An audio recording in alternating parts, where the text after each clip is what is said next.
I bought my mom a house and paid all the bills, but at a family gathering she said, "You give us nothing but headaches." Everyone sided with her, until I announced that I would no longer be paying for their luxurious lifestyle. Hey everyone. Before we dive in, I have a quick favor to ask. If you enjoy content like this, please hit the subscribe button. It's free, supports the channel, and ensures you never miss out on amazing videos. Alright, let's get started. I could still hear the echo of my mother's words long after they had been spoken. You never give us anything but headaches. The dining room had fallen into a heavy silence, my family looking anywhere but at me. My uncle stirred his coffee. My aunt shifted in her seat. My cousins suddenly found their phones fascinating. But no one, not a single one of them, spoke up for me. The sting of it burned deeper than I wanted to admit. I had bought this house for my mother. I had covered every bill: electricity, water, groceries, even the internet my younger cousins used to stream their favorite shows. I had made sure she never had to worry about money, never had to choose between a warm house and a full fridge. And yet, in front of the entire family, she had tossed me aside like I was nothing. I clenched my hands under the table, forcing my face to stay neutral. I wouldn't give them the satisfaction of seeing me break. "That's not fair, Mom," I finally said, my voice calm but firm. "I pay for everything, this house, the bills, the food. And you never let us forget it," she snapped, cutting me off. "You act like you're doing us a favor, but a real daughter wouldn't keep score. A real daughter." I swallowed the lump in my throat and let my gaze sweep across the room. My brother Mark sat back in his chair, arms crossed over his chest, his face unreadable. My sister-in-law avoided my eyes. My cousins kept quiet. No one was on my side. I took a deep breath. "Okay," I said. My mother frowned. "Okay, what?" "Okay," I repeated, standing up and pushing my chair back. "If my help is such a burden, then I won't burden you anymore." The room tensed. My mother's lips parted slightly, as if she'd expected me to argue, to grovel for some scrap of appreciation. But I was done begging for something I should have been given freely. "I'm done paying for this house. I'm done covering your bills. I'm done funding this entire family while being treated like an outsider." My uncle coughed awkwardly. My aunt's eyes widened. Mark finally sat forward. "Hold on. No," I cut him off, shaking my head. "You all sat here and let her say that to me. You all let her pretend like I'm nothing but a nuisance, so fine. Let's see how you do without me." I grabbed my purse and turned to leave, and then the panic set in. I walked out of that dining room with my head held high, but the moment I stepped outside, my hands started shaking. My breath came quicker than I wanted. My heart pounded against my ribs. I had done it. For the first time in years, I had set a boundary, and yet, instead of feeling free, all I felt was hollow. I got into my car, gripping the steering wheel so tightly, my knuckles turned white. I knew what was coming next. My mother would twist my words, the family would rally around her, and soon enough I'd be painted as the selfish, ungrateful daughter who abandoned them. But this time I wouldn't let them pull me back in. My phone buzzed. "Mom, come back inside. You're overreacting. What are you doing? You can't just walk out like that." I turned my phone off and drove away. For the next few days, the silence from my family was deafening. No calls, no texts, nothing. It was eerie, like the calm before a storm. Then on the third day, the messages started flooding in. "Mom, the electricity bill is due. I hope you're not actually serious about what you said." "Mom is crying. Do you really want to do this to her?" "Honey, families have disagreements, but cutting everyone off isn't the answer. Let's talk." I ignored them all. And then, as if on cue, the guilt tripping turned into rage. "Mom, I can't believe you would do this to us after everything I've done for you. You're so selfish. You think money makes you better than us. Selfish." That word again. The same one they used every time I didn't bend over backward for them. I let out a humorless laugh, tossing my phone onto my bed, and then came the knock at my door. I knew who it was before I even opened it. Mark stood on my porch, arms crossed, his face twisted in irritation. "You've made your point," he said. "Now stop being dramatic and fix this." I leaned against the doorframe, arms folded. "Fix what?" "You know what," he snapped. "Mom's losing her mind. The bills are stacking up, and you just, what, walk away?" I tilted my head. "Why is that my problem?" His jaw tightened. "Because you're the one who always takes care of it." "And maybe that's the problem," I said, my voice calm. "Maybe it's time someone else steps up for a change." Mark let out a dry laugh. "Like who? Mom? She doesn't work. Me? I have my own expenses." I raised an eyebrow. "And I don't? You make more than all of us," he shot back. "It's not the same." Ah, there it was. The real reason they felt entitled to my money. "Just because I make more doesn't mean I owe you anything," I said. "I bought that house for Mom. I've covered every bill, every grocery trip, every emergency, and instead of gratitude, I get told I do nothing but give headaches." Mark exhaled sharply, running a hand through his hair. "She didn't mean that. She was upset." I shook my head. "No, she meant it. And the worst part, no one defended me, not even you." He looked away. Silence. For the first time I saw it, the flicker of guilt in his eyes. "You don't get it," he finally muttered. "Mom's scared. She doesn't know how to handle things without you." "Then maybe she should have thought about that before she humiliated me in front of the whole family," I said, stepping back inside. "I'm done, Mark. Figure it out." And with that, I closed the door. The next week was chaos. Mom called every relative she could, spinning the story in her favor. She abandoned us. She's punishing me just because I asked for respect. She's selfish, greedy, only cares about money. Some relatives took her side immediately, sending me messages about how family is everything and how I'd regret this one day. But others started seeing the cracks. Aunt Lisa, sweetheart, I didn't know you were paying for everything. That's not fair to you. Wait, hold up. You bought the house and she still treats you like that? Mom didn't expect people to ask questions, and when they did, her perfect little victim act started falling apart. By the end of the month, she called me herself, not to apologize but to beg. Please, just cover the bills for one more month. We're struggling. I closed my eyes, took a deep breath, and gave her the same answer I'd given Mark. Figure it out. And for the first time in my life, I felt free. Days passed, then weeks. I expected my mother to come around eventually, to apologize, to admit she had been wrong, to at least acknowledge what I had done for her all these years. But she didn't. Instead, she doubled down. I started hearing things through the family grapevine, how I had turned my back on my own mother, how I had forced her into financial ruin, how I was so full of myself that I thought money could replace love and family. And my personal favorite, how she raised a selfish, ungrateful daughter who abandoned the woman who gave her life. It was laughable, really. I had done everything for her, bought her a house, paid her bills, made sure she never had to worry about a single thing. And the moment I stopped, I was suddenly the villain of the story. But the problem with lies, they fall apart when the truth comes out. And the truth was about to hit her harder than she ever expected. It started with small cracks in the illusion. My Aunt Lisa, who had been one of my mother's biggest defenders, called me late one evening. Sweetheart, I went to visit your mom today. Oh, she didn't look like she was struggling to me. I frowned. What do you mean? I mean, she just got a brand new dining set, and she was showing off a new gold bracelet your brother bought her. My stomach twisted.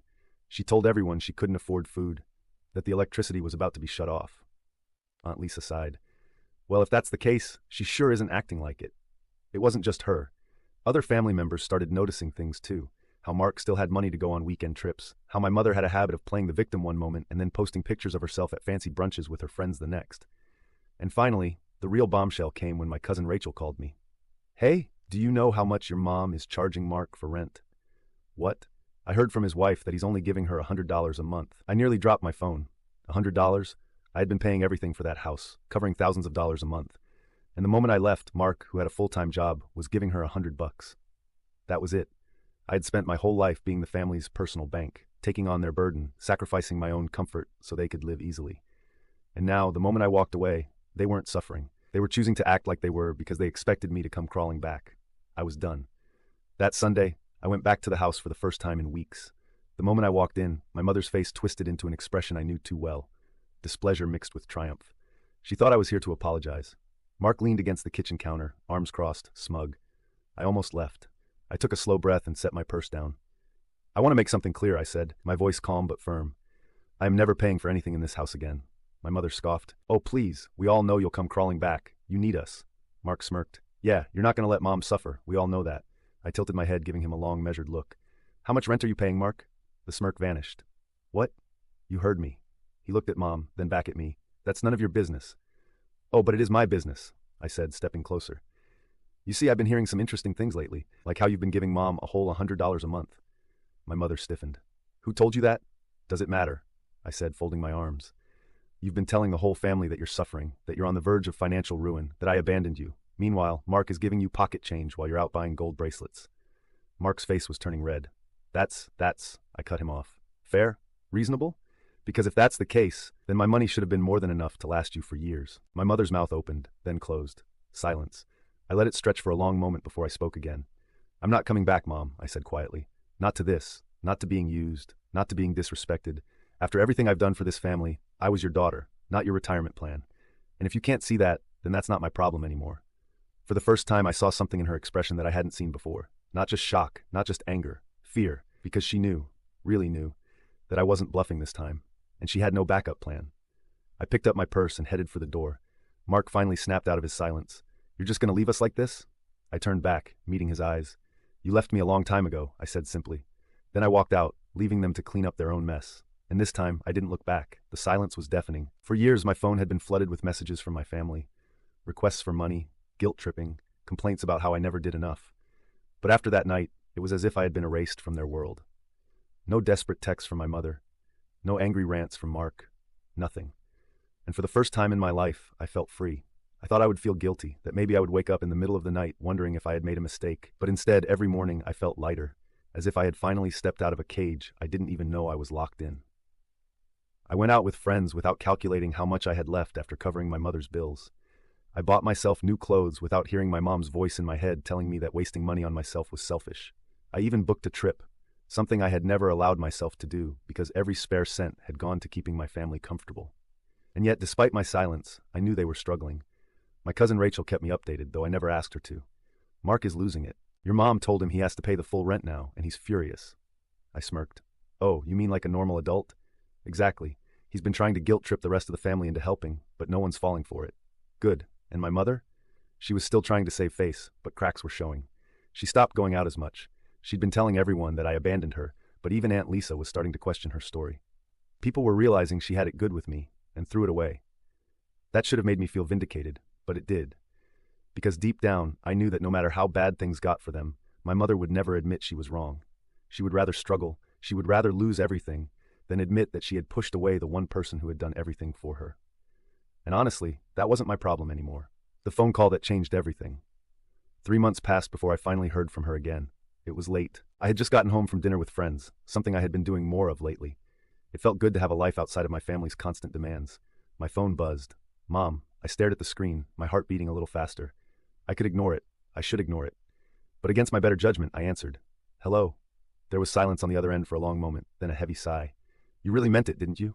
I swallowed. Yes, Mom, I did. Another silence. Then a bitter laugh. I didn't think you had it in you. Well, I did. So that's it. You just, pretend we don't exist? I sighed, rubbing my temple. I don't pretend anything, Mom. You made it clear how you saw me. I was just the one paying the bills. And the second I stopped, you threw me away. I didn't. You did. Silence. Then finally she spoke. I'm struggling. I closed my eyes. I know. You could fix this. Just help out a little. Just for a few months until we figure things out. No. Her voice hardened. You're really going to let your own mother suffer? And there it was. The guilt. The same weapon she had used my entire life. But this time, it didn't work. Mom, I said quietly, I already gave you everything I could, and it was never enough. It was never going to be enough. If I gave you money now, what would change in 6 months? You'd be right back where you are now asking for more. It's different this time. No, it's not, I said, cutting her off. And deep down you know that. She was silent. You never planned for a future without me paying for everything, I continued. And now you're realizing that was a mistake, but it's not my mistake to fix. Her breath hitched slightly, and for a second I thought she was going to cry. But when she spoke again, her voice was cold. Fine. If you want to be heartless, then don't expect to be welcomed back when you finally come to your senses. I let out a slow breath. I won't. And then for the first time in my life, I hung up on her. The realization I stared at my phone for a long time after that call. I had expected to feel guilty, to feel that old familiar ache in my chest, the one that had kept me tied to my family for so long. But all I felt was peace. Because this time, I hadn't let her manipulate me. This time, I had chosen me. And maybe, just maybe, that was the greatest victory of all. Weeks passed, then months. I kept waiting for the guilt to creep in, for the crushing loneliness that my mother had promised I would feel. But it never came. Instead, I felt something I hadn't felt in years. Relief. For the first time in my life, I wasn't waking up with a tight knot of anxiety in my chest, wondering what financial crisis my family was going to throw at me next. I wasn't checking my bank account every day, calculating how much I could spare before they came asking for more. I was free. And I wasn't just surviving. I was living. I started traveling, something I had never allowed myself to do before. I went to Italy, sat at a small cafe in Rome, and let the sun warm my skin. I took a weekend trip to the mountains, hiked through trails I never thought I'd have the time or money for. I decorated my apartment, turning it into a home that finally reflected me, not a life sacrificed for others. I went out with friends, laughed until my stomach hurt, and didn't have to justify spending money on myself. And the best part, I didn't have to explain myself to anyone. No one was watching my every move, judging me for what I did or didn't do for them. No one was keeping a mental tally of what I owed them. I was done being my family's human bank account. And it was the best decision I had ever made. The unexpected apology, yea. One evening, as I was sitting on my balcony sipping a glass of wine, my phone buzzed. I glanced at the screen. Mark. I almost didn't answer. Almost. Curiosity got the better of me, and I swiped to accept the call. Hey, he said, his voice quieter than I'd ever heard it. Hey. There was a long pause, then finally, I screwed up. I blinked. Come again? He let out a heavy sigh.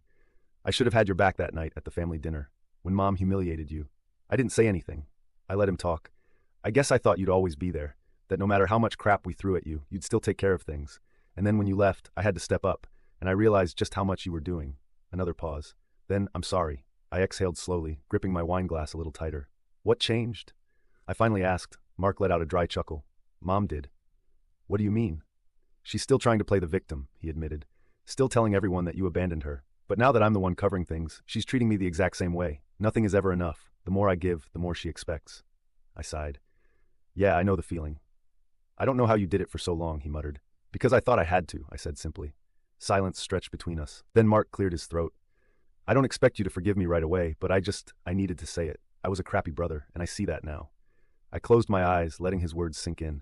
I wasn't sure if I was ready to forgive him, but for the first time in years, he wasn't demanding something from me. He wasn't trying to guilt me or manipulate me. He was just apologizing. And maybe that was enough for now. The final goodbye. A few weeks later, I received another call. This time it was from an unknown number. I almost ignored it, but something in my gut told me to pick up. Hello? You think you're better than us now? I sighed. Hello to you too, Mom. You've embarrassed this family, she spat. Walking away like that, everyone knows what you did. Oh, and what exactly did I do? I asked, my voice easily calm. You left me to suffer. I almost laughed. Suffer? I repeated. You mean like how I worked tirelessly to keep you comfortable for years? Like how I paid for everything while you sat back and judged me? I raised you, she snapped, and I repaid you 1,000 times over, I said, more than any child should ever have to. Silence. You think you don't need me, she finally said, her voice quieter. I know I don't need you, I corrected. And that scares the hell out of you, doesn't it? More silence. Then she did what she always did. She laughed. You'll be back, she said. One day you'll realize that family is all you have. And when that day comes, don't expect me to be waiting with open arms. I smiled. I won't. And for the last time, I hung up. Epilogue. A life that's finally mine. A year later, I was sitting on a beach watching the waves roll in. I had moved to a new city, started a new life, found happiness in the quiet freedom of having no one expecting anything from me. My mother had tried a few more times to reach out, always with the same manipulation, the same guilt tripping. I never answered. Mark and I were talking again, slowly rebuilding what had been broken. He had learned his lesson the hard way, and while I wasn't sure we'd ever be close, I appreciated his effort. And me, I was finally, truly happy. No more being the family bank, no more being the scapegoat, no more living my life for everyone but myself. I took a deep breath, letting the salty air fill my lungs. I was free, and I was never going back.